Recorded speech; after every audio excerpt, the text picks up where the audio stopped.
Hello, dear friends. Welcome to Kardec Radio, where we're here to nourish our souls. I'm Norah, the host of this program, Thoughts by Joanna de Angelis and Divaldo Franco. This is the book. We are the third part of the book, and these are all messages about trusting in God. In particular, we are talking about prayer, friends. And have we ever entered prayer feeling small? However, afterwards, after saying a prayer, we left feeling wider, lighter, and more aware. That quiet expansion, friends, is not a coincidence. It is the soul remembering where it comes from. And that leads us into today's message. Joanna and Divaldo say, prayer is a field where the conscience expands and the spirit soars to the realms of the eternal light and indescribable love.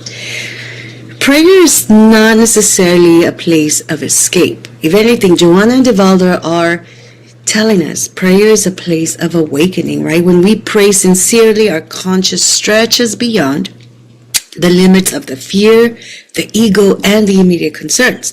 So in that sacred inner field, we begin to see more clearly our responsibilities, our choices, and our connection to others. And as our conscience expands, the spirit feels lighter, freer, and closer to God. So prayer doesn't pull us away from life either. If anything, it elevates how we live in it.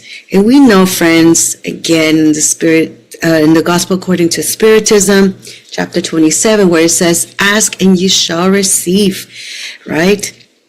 Prayer is an act of adoration. To pray to God is to think of Him, to draw nearer to Him, to put oneself in communion with Him. So Spiritism teaches us that prayer refines thought and elevates vibrations.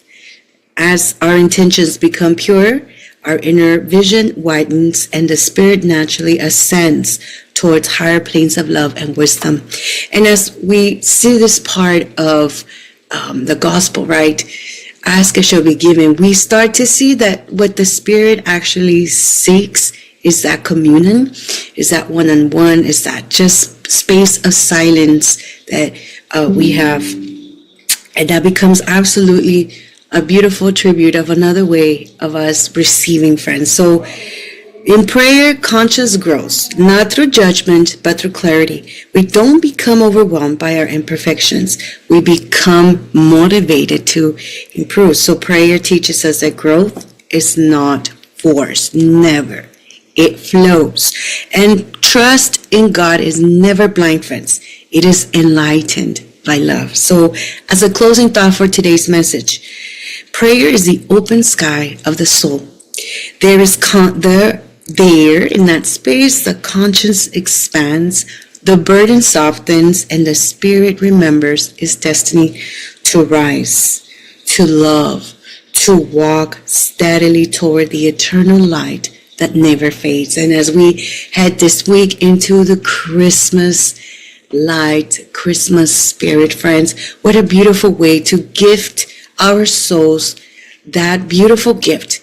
Take some time this week in the middle of the shopping, in the middle of the family reunions, and all the goods and the stresses and everything that comes with the Christmas spirit. Let us remember to give ourselves a little time to just let our souls connect with the divine, and let us remember always in being that awakening and remember who we are. Dear friends, thank you so much. That is today's message. Until next week, same place, same time, friends, and you have a Merry Christmas, dear friends. God blessings, and let us remember we are loved. Bye, friends.